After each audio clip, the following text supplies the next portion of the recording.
Okay, good morning. My name is Michael Rubin, and we've been working on the understanding the logic of bending on a C diatonic harmonica. So, first let me make sure I actually have a C diatonic harmonica around. Yeah.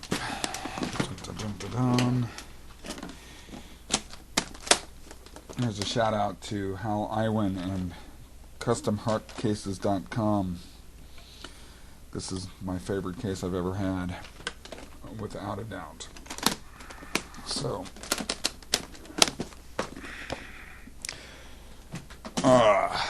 C harmonica, yay! So,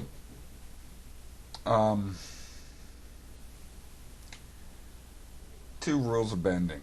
Bending will always make a note go lower in pitch, and bending will always find a note or a sound that is in between the blow note and the draw note. So let's look at hole number 1 below and try and bend it. What's the name of the note in 1 blow on a C harp? C. Let's follow the first rule of bending. Bending will always make a note go lower in pitch. Well, here we have a little keyboard. And here's the note C. Remember, C is always to the left of the two black keys. Well, if I were to make C go lower, I would go to the left on the keyboard. Lower is to the left. And here's the note B. You notice there's no black key between B and C. So if I were to bend 1 blow, it would go lower and become the note B. The second rule of bending says whatever you bend to will be in between the blow note and the draw note. Well, the blow note is C, and the draw note in hole number 1 is D. Remember, doggone, Big Dallas, Fort Worth Airport, Big Dallas, Fort Worth Airport. Well, dog starts with a D, so one draw is D. So here it is. Is B in between C and D? No. C sharp is in between C and D. Therefore, it is physically impossible to blow bend hole number 1 blow.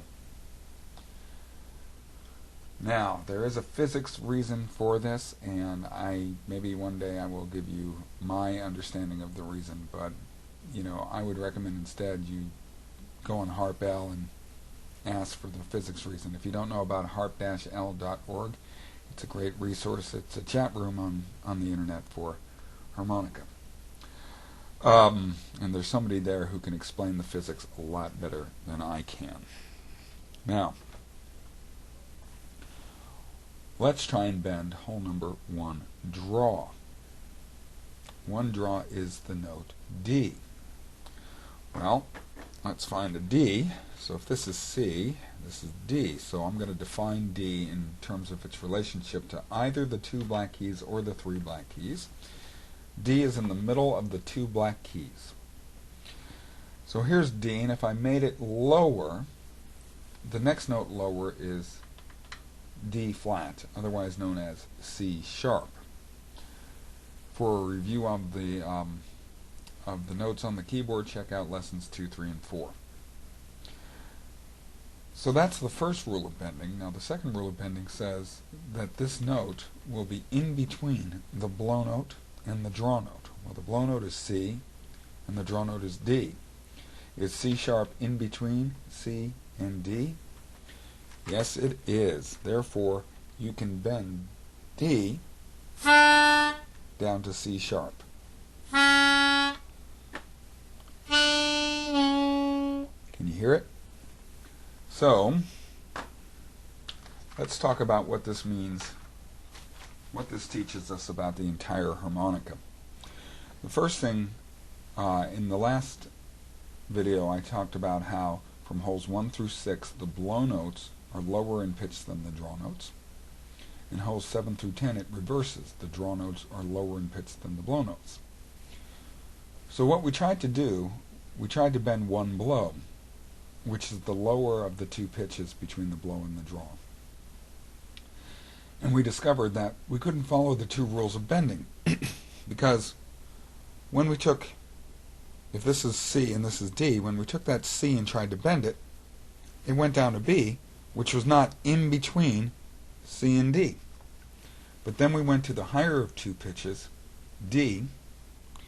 Here's the D. We bent it lower to C sharp, which was in between C and D, the blow note and the draw note. So what this means is you always need to go to the higher of the two pitches between the blow and the draw pitches and bend from there. You cannot bend from the lower of the two pitches. So what that means is you can bend on the draw notes from holes 1 through 6. You cannot bend on the blow notes from holes 1 through 6. From hole 7 through 10 it reverses. You can bend on the blow notes from 7 through 10. You cannot bend on the draw notes from 7 through 10. Okay, next time we'll talk about finding what notes are in the bends. Okay, thanks very much.